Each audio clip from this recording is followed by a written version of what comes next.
I am 14 and my friend is 15. One night my friend asked me if I wanted to spend the night, so I did. His mom was at work and his dad was at the gym. Me and my friend were upstairs in his room playing video games. We kept hearing what sounded like scratching noises and slight banging. We thought nothing of it because he has a dog, so we kept playing our video game. Minutes later we heard the noises again, but they were louder, and so we went to go see if it was the dog. It couldn't be the dog because it was lying outside his parents' room. Fearing someone was trying to break in, we grabbed our knives and flashlights. We searched all the rooms upstairs, then went downstairs searching it with only our flashlights. We decided it would be best to search his backyard, although we don't know how someone would get in his backyard because it's fenced in and there's a deep drop-off on the other side of the fence at the back. The search came up empty. I convinced my friend we should search the front of his house and make our way around his fence. We went around front and he went left and I went right. On the right his fence connects to his neighbor's, so I went over to him to find him frozen with his light shined in the direction of the woods near the drop-off. I was weirded out and shined my light in the direction of his to find a guy dressed from head to toe in all black, frozen and staring at us. At this moment, I yelled run and we bolted inside the house and called 911. We waited and minutes later 2 officers arrived to find nothing and they told us to call them again if anything happens. Me and my friend were instructed by his parents to stay inside and downstairs in case anything happens, so we did. About an hour later, me and him were sitting downstairs on the couch and he out of nowhere asked, "Did you see that?" "See what?" He then said, "The light. Someone shined a light through the window over the fence." About a second after he said that, I saw a beam of light shine through the window. So we called 911 once again, and the officers showed up minutes later and yet again found nothing. Me and my friend at this point were paranoid and waited until his dad showed up and we took him outside to the backyard where we all heard footsteps. His dad convinced us that it was just a hunter, so we went to bed with no more problems. Unfortunately, it doesn't end there. My friend asked me about 2 weeks later if I wanted to spend the night again, and I did. Later that night, his parents were both still at work. We were joking around about what had happened with what we thought was the hunter as his dog was outside doing its business. While we were talking, I peeked out the back door to check on his dog to find what looked to be someone peeking over the fence. So we immediately called his dog in and locked the door. We left it alone, and minutes later, as we were in his room, we heard noises. So I looked out his window to once again see what looked like a guy peeking over the fence. So we grabbed knives and flashlights once again and went in the backyard and shined the flashlight in the direction we thought we saw the person. The light illuminated the outline of a head at the area of the fence we thought we saw the guy. We ran inside and called 911 and they responded. Minutes later they showed up and again found nothing and sat at the area outside the fence near the woods for 5 minutes in case something happened. Nothing happened, so they left and they told us to call back if anything happened. We didn't tell his parents this time because we thought they wouldn't believe us. Me and my friend returned upstairs to his room and about 2 hours later we heard the loudest banging ever. It started from the downstairs on the left side and went to the front door. We freaked out, we grabbed the dog and barricaded ourselves in his parents' room and got his dad's gun out in case we needed it. We then called 911 and again the police showed up and found no one and no sign of anyone and left. That was the last time we ever had that problem and it still has us scared to this day.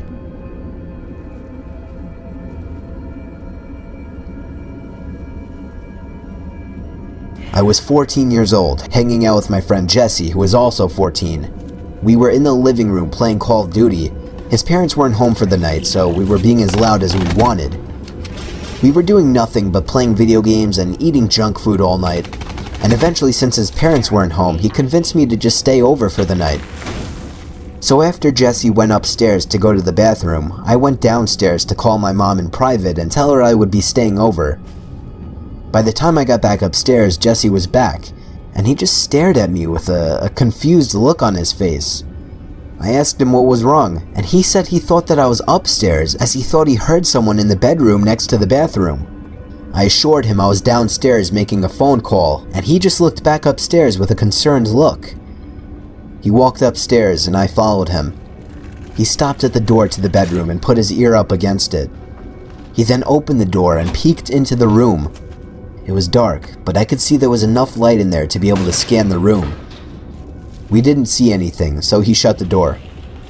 I told him he was being paranoid as we went back downstairs to play more video games. We turned the volume back up loud and resumed playing. After the match ended, the loading screen came up, along with the silence that usually accompanies loading screens. That's when me and Jesse both looked at each other. Jesse hit the mute button as we listened to what we were sure was somebody grunting from upstairs in that bedroom. But soon after the silence from the television, there was silence from upstairs as well. Jesse whispered to me that someone is hiding up there. They must have stopped making the noise as soon as there was silence down here. Jesse whispered to me that we need to leave through the back door right now as it was much quieter than the front door.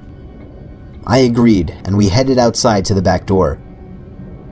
As soon as we were outside, Jesse got on the phone with the police as I looked up to the bedroom window. For some stupid reason, I turned on the flashlight on my phone and aimed it up to the window. About 3 seconds later, my heart dropped as someone stepped into view from behind the glass, but only for a brief moment. They seemed to crouch down under the window after spotting us. Jesse saw it too. That's when we actually took off down the block. We only came back when we saw a police car parked outside with its lights on. Jesse unlocked the front door for the two cops, and they went inside to investigate. As me and Jesse were outside waiting by the car, we saw him. Him, as in the guy who was surely at the window. He was coming out from the backyard, walking really fast, yet also clearly trying to keep quiet. This man was really tall, like 6'5" or something, and he looked to be mid-40s. Me and Jesse ran inside and screamed for the cops to come outside, but by that time he was gone, and we had no idea which direction he could have gone in. Inside of the bedroom that the man was in, a giant clothes bag had been pulled out from under the bed with certain articles of clothing obviously missing.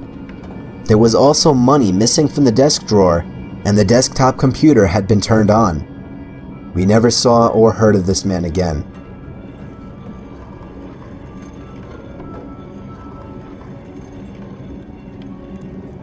This took place in the summer of 2008 when I was 12 years old. I was sleeping over at my friend Calvin's house. I can't remember every little detail about what was going on, but I remember Calvin's family came home unexpectedly early, and things were getting a bit hectic in the house, so we came up with this cute little idea of pitching a tent up in the backyard and sleeping out there for fun.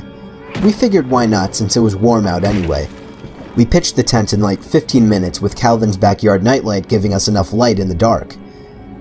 Now on one side of Calvin's backyard beyond the fence was about 100 yards of nothing but trees. We lived in the country in New Jersey. Anyway, after goofing around for a while, Calvin turned off the nightlight and we finally went to sleep. Now I don't know about everyone else, but I cannot for the life of me fall asleep in sleeping bags or let alone anything but my bed. I was twisting and turning for like 3 hours trying to fall asleep in that thing.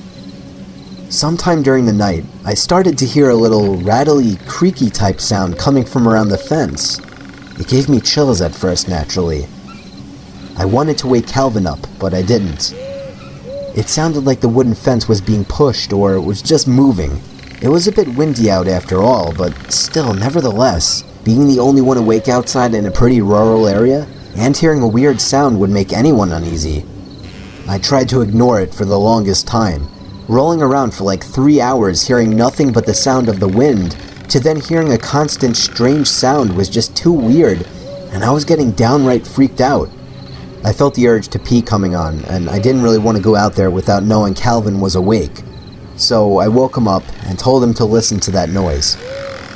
Of course he thought it was just the wind, but as long as he was awake, I did feel better about leaving the tent. I unzipped the tent and naturally looked in the direction of the noise. I couldn't really see anything, it was too dark, so I walked over and flicked on the nightlight switch. When I looked at the fence, I saw there was a person leaning on the fence with his head down, seemingly pushing the fence. I immediately turned the light off and practically dove into the tent. I whispered to Calvin what I saw, and as we both fell silent, we realized that the noise had stopped. I told Calvin to call his house phone as quietly as possible, but he said we should run straight for the back door. I agreed. He unzipped the tent as quietly as possible and opened the little door, and when he ran out of the tent, he screamed. In reaction, I jumped out from the tent and ran straight for the back door as well, not looking behind me. When I asked Calvin why he screamed like that, his response scared me. He told me he saw somebody standing right by the side of the tent in arm's reach. The rest of the night we slept in Calvin's room upstairs, and I could swear, with the window open, I could still hear the creaky fence being pushed, but every time I looked, I couldn't see anyone out there.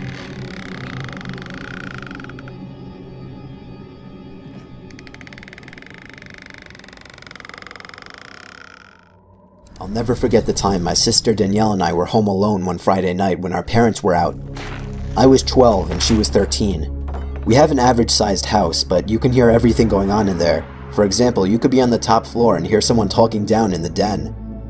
We were both doing our own things in our rooms upstairs. That's when I heard it. A slight tapping coming from downstairs in the den.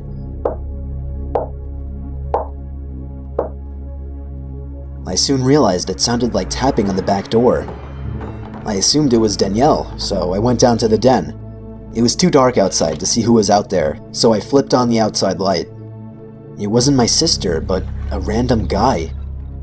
He looked mid-40s, long black hair, graying a bit, red cheeks, probably 6'1". Being that this was our backyard door and some stranger was standing on the outside of it, I almost ran away. But the guy was staring at me with a kind of unintimidating look, as if he needed help. I slightly pushed the door window screen open so he could talk to me. He told me he needed to use our phone. I asked him why and why he was in our backyard. He disregarded what I had said and pleaded for me to let him in. I told him sorry and asked him to leave before I would call the cops. I tried to slide the door window back up, but he actually blocked it with his arm and began reaching into my house trying to unlock the door. When I cried for my sister, the guy pulled his arm away. I ran upstairs where I met my sister halfway. She took a peek through the den stairway to the back door and saw the guy standing there still. She called our parents. They told us to call the police and to stay upstairs. We both stayed in our rooms for a while. There was no more tapping or anything, so me being my 12-year-old self trying to be brave, I went downstairs to the den. He wasn't standing by the door anymore, but the door window was lower than when I had left it. Then I realized I didn't shut it in the first place.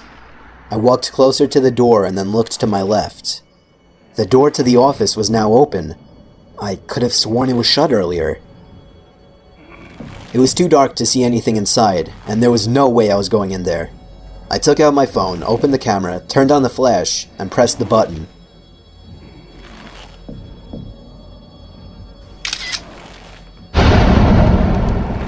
As the phone took the picture, the flash from the camera provided enough light to see the guy who was standing at the door was now hunched over my office desk, and in the picture his head was turned to be facing me.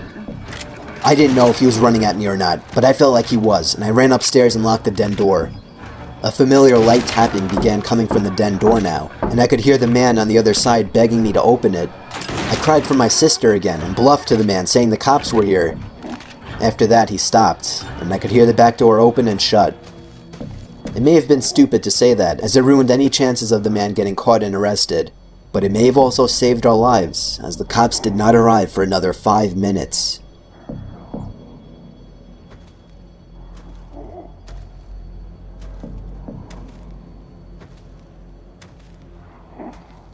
This story is told under the author's father's point of view.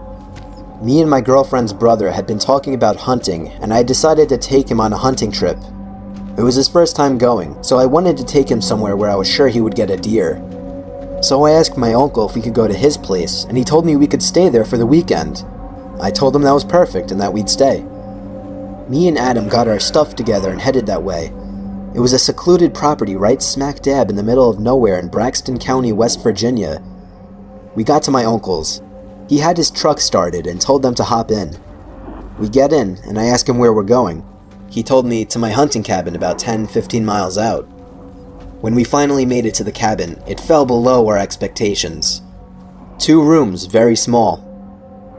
As soon as we unloaded our stuff, he was gone. He told us to have fun and waved goodbye from his truck. Later, when we were getting settled for the night, we realized there were no curtains or lights, just lanterns. We didn't like being so exposed, so we hung clothes over the windows. Not long after, we climbed into bed. Then within a few minutes, there was a noise outside, like metal trash cans being banged against one another.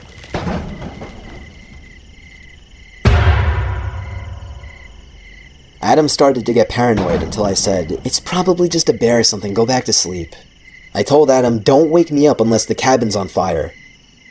I went back to sleep, at least until Adam started shaking me, saying, "Cliff, wake up, there's someone outside." "No, go back to sleep, there's no..." I stopped, because on the outside wall, besides Adam's bed, a noise, almost like someone or something was raking its claws or nails all the way down the side of the cabin and stopped at the far window.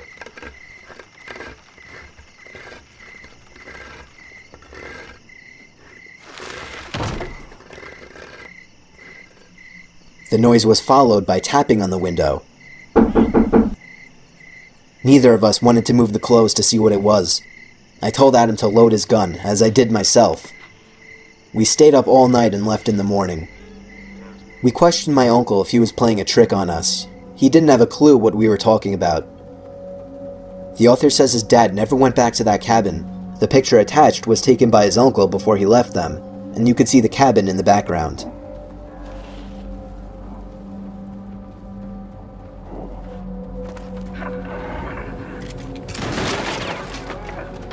I was 19 years old at the time, working at a sketchy motel. The motel was pretty run down, and the majority of people who stayed there were locals that were just doing things they weren't supposed to be doing. Let's just say the cops came by multiple times a week.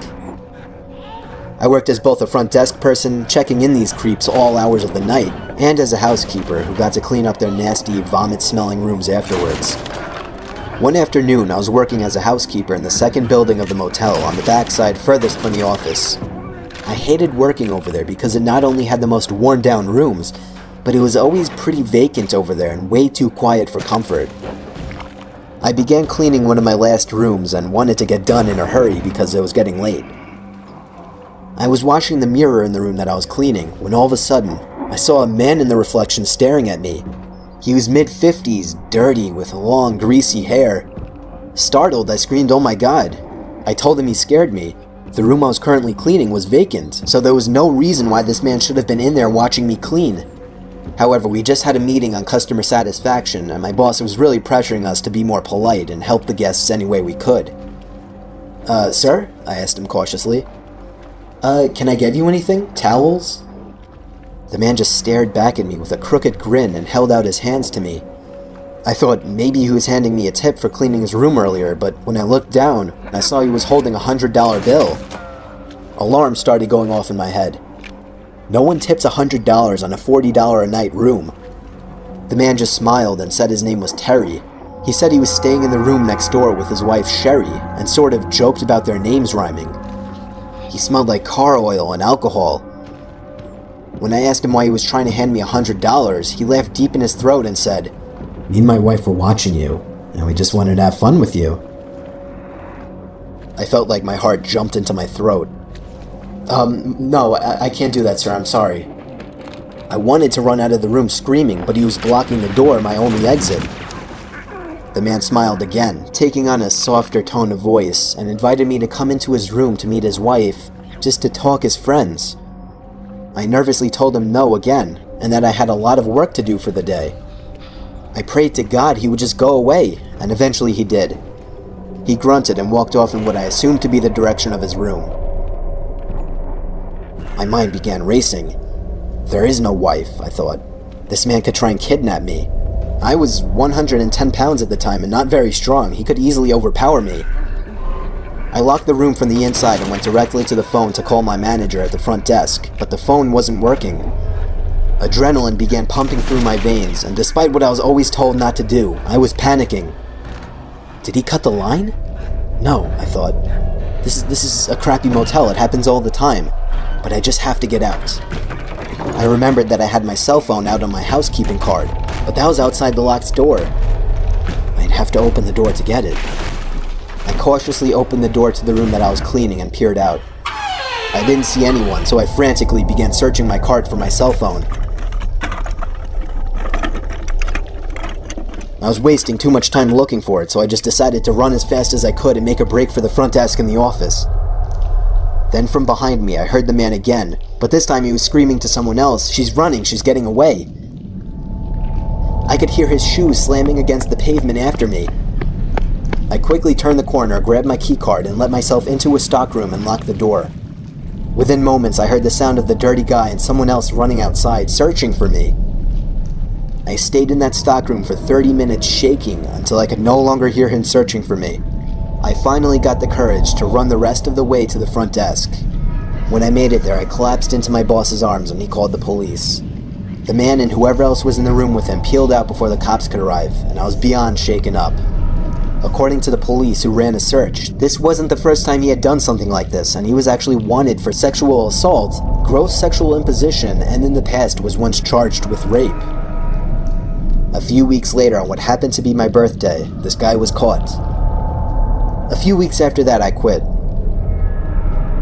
I will never again work at another motel.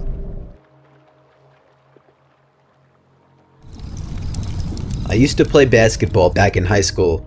I was never really too good or anything. I just played so I could say I played a sport and to put something on my college resume. This one particular game, we were playing some nearby school, I can't remember the name of it, but we were home. This wasn't a very important game, so not a lot of people were watching the bleachers. I think we were down like 22-13 when some kid on the other team started trash talking me and a few of my teammates, but mostly me, making fun of my size and my hair. It got to the point where after every shot I missed, the kid would throw some wise-ass comment my way. Eventually I couldn't take it anymore and I shoved the kid as hard as I could. He fell on his back, sliding off the court. My teammates held his teammates back from attacking me as the ref blew his whistle and ejected me from the game. I didn't care, it felt way too good to feel bad about it. I walked right past my coach, not even batting an eye, and went straight for the locker room. The door was locked for some reason. I didn't want to have to awkwardly ask my coach to go unlock it, so I went outside and went around to the other side of the boys' locker room where there was an outside entrance. Strangely, that one was open. That door was never left open.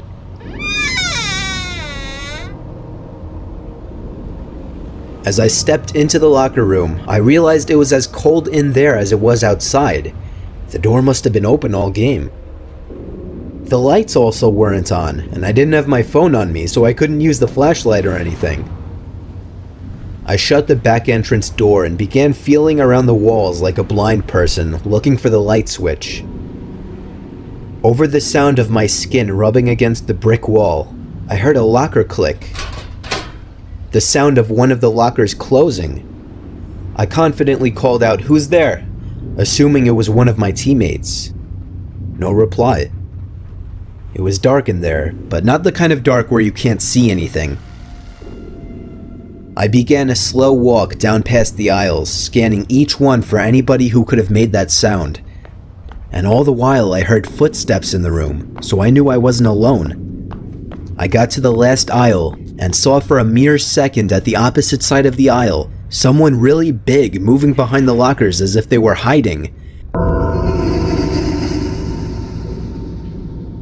I felt my heart skip a beat and was officially freaked out, so I decided to just leave and wait for the game to end to get my stuff. I made my way to the main entrance and tried to pull the door open, but it was locked from the inside too. I found the light switch right next to the door though, and the return of light made me feel a little better. With the light on, I gained the confidence to just confront whoever was in the locker room. Again, I started doing laps around the locker aisles, but I didn't see anyone. However, I still heard the footsteps opposite me wherever I went. If I was in one aisle, I heard the footsteps exactly opposite me in the next aisle over. I continuously called out, "Who's there?" I never even got so much as a cough in response. I became almost out of breath walking and running around the aisles so much. I then looked at the lockers and realized that in between them were tiny holes in which you could see over to the next aisle. I had an idea.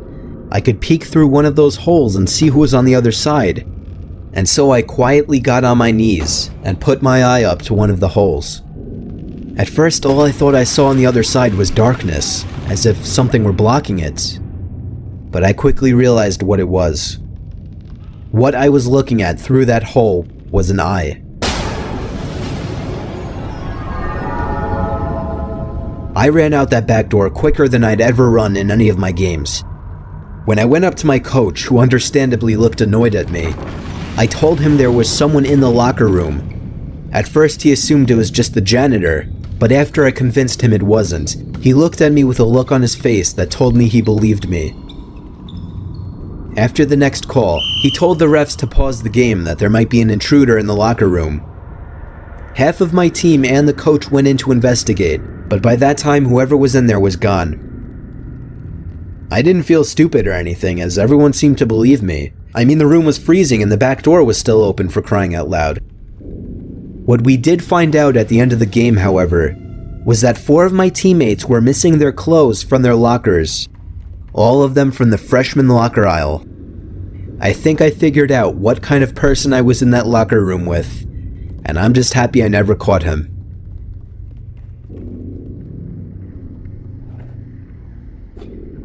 My brother's a hockey player, but he's only 13 years old, so I have to drive him to his games and practices a lot. His team always plays in an outdoor rink, so it usually gets really cold out. A couple weeks ago, I took my brother to his game, and since I usually get bored when I stay at his games, I took my girlfriend Michelle to watch with me. My brother's team was down like 4-0 by the end of the first period, and we really weren't enjoying it anymore, so me and Michelle decided to go to a more private location, not for anything sexual, just to smoke the stuff we brought with us. She's not a big smoker, but I'm usually able to convince her to light up with me. The park that this rink is in is very foresty. About half of it is nothing but dense forest. Locals call it the Burning Woods for obvious reasons. Me and Michelle found a good spot behind a few big trees, and a few moments later, after lighting the bowl, we heard footsteps approaching us. I put the lighter and pipe away quicker than I even had time to think about it. We heard a chuckle as 2 guys lower to mid-20s came into light. One of them had a painfully cliched mohawk with a green stripe and black fuzzy hair beneath. The other a big bald guy with a goatee. The guy with the mohawk laughed and said, "It's cool, don't worry about it. You got enough for 2 more?" My first instinct was to say, "Piss off, I'm spending time with my girlfriend." But for some reason, the words that came out were, "Yeah, I think so." I'm a serious coward. I always think of appropriate things to say in my head, but I never gather the courage to actually say it. After I said yeah, he told me he was just kidding, but that he had some super dope Durban poison or something in his car if we were interested. I looked at Michelle, who shrugged her shoulders, but I knew deep down she didn't want to go with them, just like I didn't. I then looked in the direction of the hockey game. I told him, "Nah, it's okay, we were just finishing up anyway." The guy just nodded his head and said, "Oh." He stuck out his hand for a goodbye high five / handshake, and I shook his hand. I directed Michelle back in the direction of the hockey rink. We both agreed that those guys were weird. We stopped when we thought they were far away. It's not like there wasn't any point in not smoking just because of that encounter. I gave Michelle the pipe and lighter, and as she flicked it, I could swear I heard footsteps moving through the leaves again. I did a quick side glance about 2 o'clock, and I knew he was there. The guy with the green mohawk. He was standing behind a tree with his head just kind of peering out from it. I did that thing with my eyes, looking over in that direction to kind of hint at it to Michelle. I didn't want to confront the guy, because at this point I knew something was wrong with these guys. And as I was already having no part of this, we both heard a stick snap from right behind the tree we were standing by. I pulled Michelle with me as we walked back closer to the hockey rink and back into the lights. At this point I lost interest in smoking. I just wanted to go back to the safety of the bleachers. We made it past the tree line and back onto the path when we heard one of the guys call out, "Hey, come back." We turned around, and there they were. The two guys standing by the edge of the tree line, maybe 20 feet away from us, with haunting smiles on their faces. And then I looked past them and saw a third guy behind them, half covered by a tree. "No, it's okay, guys, thanks," I yelled back. "It wasn't a request." Those words hit me like a bullet. I dared not turn around. I simply nudged Michelle forward even faster to the bleachers that were now only about 50 feet away. I feared if I turned around I'd see a gun or something in his hands. We made it back safely to the bleachers with the feeling of comfort being around other people. The game ended and my brother's team lost 9-5. My brother stayed after a bit to speak with his coach, who was offering him a position on his other team, and by the time he was done, just about everyone had already left. With 3 cars in the parking lot, we all got into my truck and went home.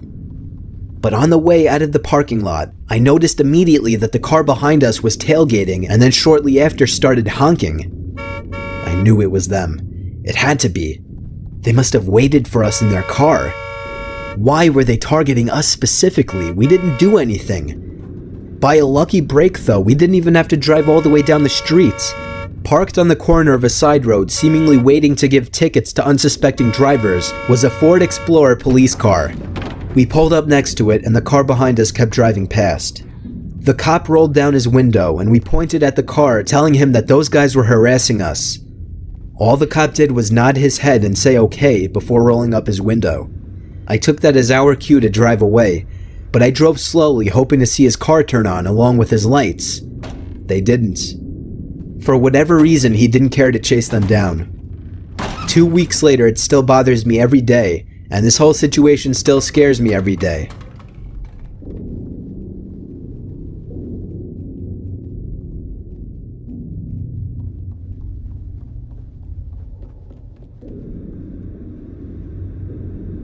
All my life, I'll never forget this experience. I've always had a close group of friends who I could relate to and that we all loved baseball. 6 of us were on the same team in a league, while all 8 of us consistently played pickup baseball with each other.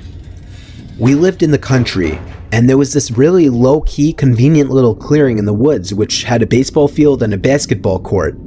I shit you not, it was almost like our own little private park. Nobody else was ever there, mostly because nobody knew about it. It was off some dead-end dirt road with nothing on it, and it was surrounded by nothing but forest. We were all 11 or 12 years old at the time, and living in the country you tend to have parents who are a little more lenient with letting you out unsupervised.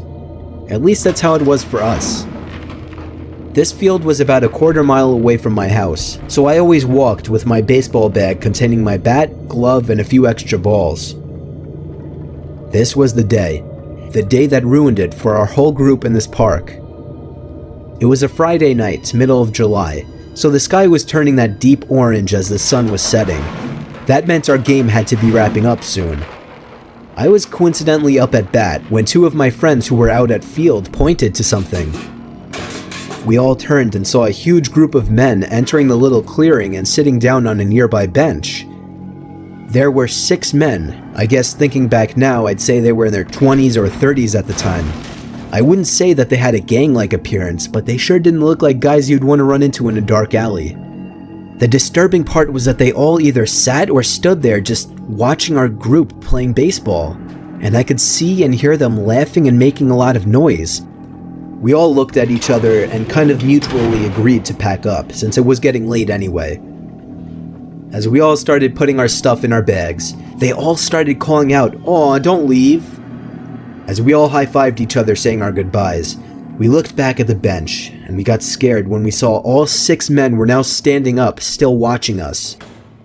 You may think this sounds dumb, how a group of 8 kids would get scared because some people entered a park, but you don't understand the way they were intently staring at us. Now here was the bad part. I usually tended to walk alone since my house was in a different direction of everyone else. I asked my friend Jordan to kind of escort me out of the clearing and to the dirt path that I walked on just so it wouldn't be so obvious that I'm walking alone. Then I gave him a high five and we went our separate ways. It was getting really dark now, in the woods especially. That's why I always kept a flashlight in my baseball bag. Every click and every snap in the woods made me shine my light over in paranoia. My heart was actually racing. I just wanted to get home safely and get to my nice warm bed. Each step in the dirt seemed to become louder and louder as I became more sensitive to the sounds around me. I felt sweat dripping down my cheek as I heard laughter and screaming in the near distance, not of my friends but of grown men. I picked up the pace, thus causing a few of the spare baseballs to fall out of my bag, which I had apparently forgotten to zip up. I sighed in annoyed breath, dropped the bag, and hurriedly looked for the balls with my flashlight. The subsequent snapping of leaves and twigs from behind me made my heart drop. I turned and shined my light to reveal a tall man in a black hooded sweatshirt with the hood covering his face, inching his way closer to me. Only after I revealed him in the light, he wasn't inching anymore. He was full-on running toward me. I felt life almost escape me as I ran for my life, dropping the flashlight and leaving all my baseball gear behind. I could hear my chaser behind me all the way until I saw the light from my house.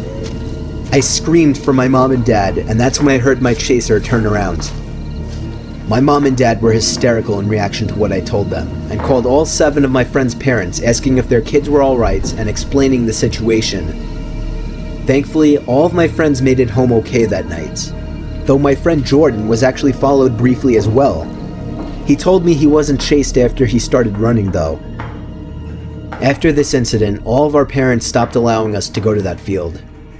We still live in the same house, and it still makes me a bit uncomfortable knowing that one of those men, therefore all of them, know where I live.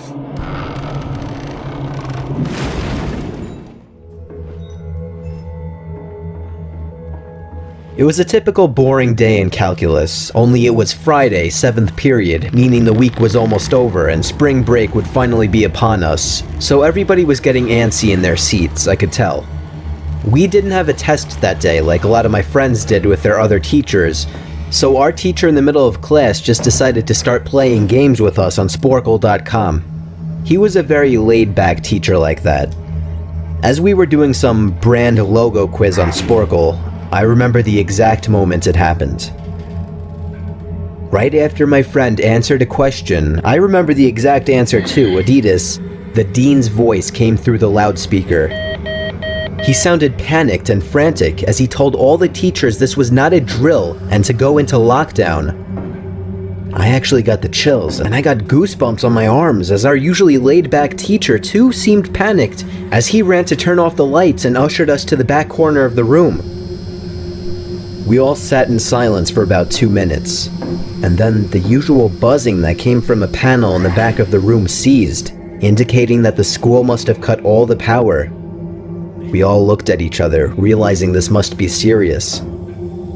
A few more minutes of waiting later, we heard a man screaming at the top of his lungs coming down the hallway. 2 girls in the class actually started crying, which made all of us even more scared. As the screaming got closer to the classroom, the lunatic-sounding man started banging on the lockers while screaming, "I'll kill all of you." It was at that moment that I started to fear for my life. My teacher shushed us as we all looked at each other to see our peers' reactions. The banging then moved from the lockers to our classroom door, and that's when one of the crying girls screamed no. The banging on the door only grew worse as the man started screaming, "Open up." 2 of the girls in the class were crying out loud now. It felt like an eternity that man was pounding at the door, but eventually he finally continued down the hallway, screaming like a mentally insane person until we could not hear him anymore. I'd say 10 minutes later, though it felt like half an hour given the situation, the dean came back on the loudspeaker explaining the situation, which was surprising for him to do. He explained that some apparently mentally unstable person entered the building and assaulted the woman sitting at the front desk, causing her to flee the building screaming, and staff wasn't sure if the man was armed or not. Now this was before the school had cameras or could afford proper security, so the school was wide open to something like this happening. The staff had done a sweep of all the hallways and classrooms and couldn't find him, so the dean instructed the teachers to resume teaching but to keep all the doors locked and to not let any students leave for any reasons. The most disturbing part, however, is that one of the janitors working the night shift found the man sleeping in one of the storage closets near the back end of the school, and according to rumors that were spread by my peers, sticking out of his pocket was a .44 Magnum. The janitor must have done something stupid to wake him up, for example, leaving the closet door open, because by the time a police officer could arrive on the scene, the man was gone. My entire class, as far as I know, to this day, has no idea if this man was ever found, but I like to think that right now, he's being given the proper help that he needs.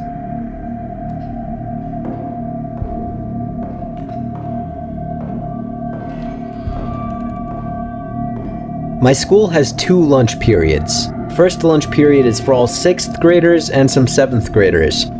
The second lunch period is for the other half of the 7th graders and all 8th graders. The lockdown happened in the beginning of October. The day the lockdown occurred, it was overcast and rainy. During the first lunch period, I heard 4 loud booms. I personally thought it was thunder, but the entire lunch crowd started screaming. I was thinking those kids were just serious pussies, but the campus security came in and started yelling at people to go into the multi-purpose room, and the kids who were in line buying lunch had to throw out their lunch and come inside. Me and some friends went inside the room along with a huge group of other kids. Everyone was curious as to what was happening. Our multi-purpose room is huge, and the back wall of the room is made of see-through glass. When me and my friends were rushed inside the campus, security was covering the glass with the curtains, and there were adults at every exit.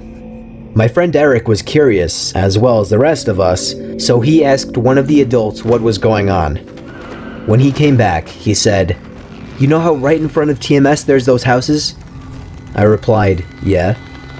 "There's this mentally disabled, crazy man that barricaded himself in front of his house, and he's threatening to commit suicide and kill the cops if he's evicted. He was walking around outside of school watching kids in a weird way," Eric told us. It turned out the man was also a registered sex offender, making matters worse. We were stuck in the multi-purpose room for a whole hour, taking up 2 periods. After the whole thing was settled, we were escorted to our classrooms one by one.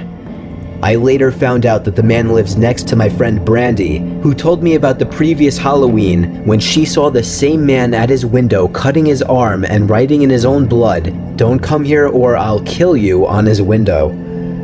Of course, being Halloween, people, including Brandy, assumed it was just for the holiday. But after this horrific incident, we knew this man was mental, and we're glad he never got near us.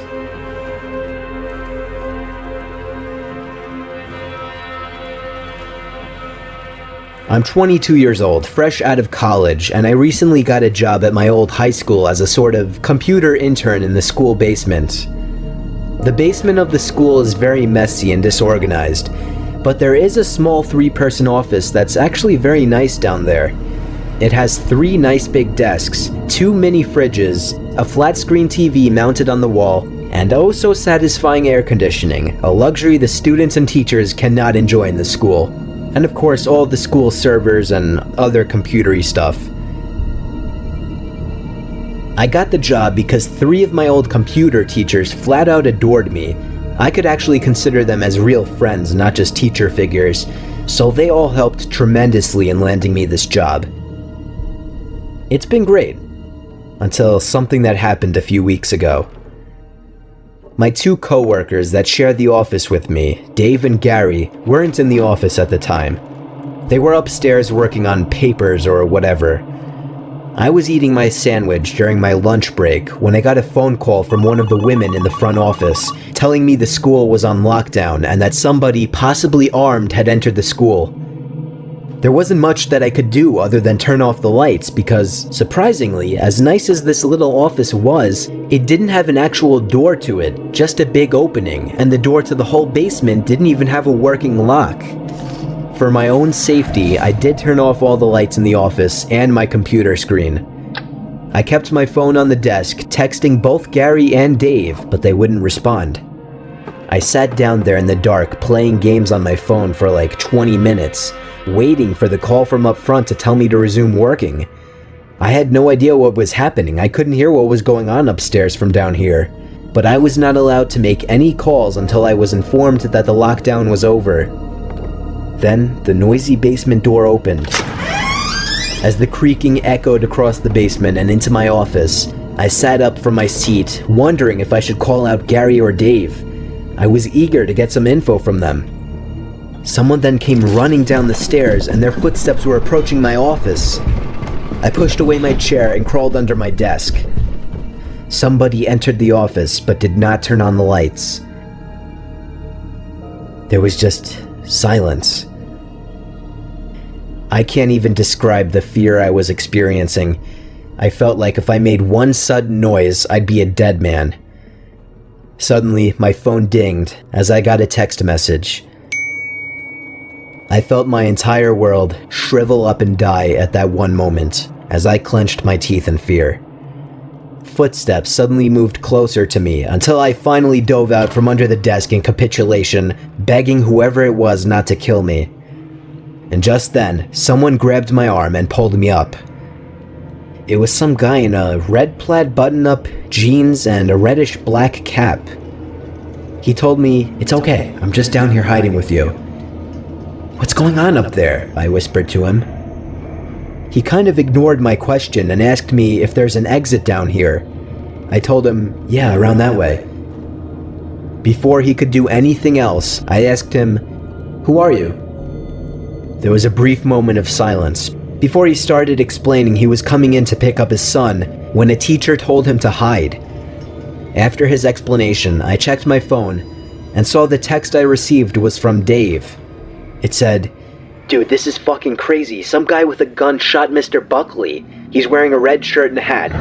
Whatever you do, don't come upstairs." I was about to reread that text out loud to the man until I realized. I looked up and felt my stomach sink. The man seemed to catch on to my suspicious stare. Panicking, all I could think to do was to run for the upstairs. A gunshot echoed through the basement, and I could hear the bullet ricochet off something metal in the darkness.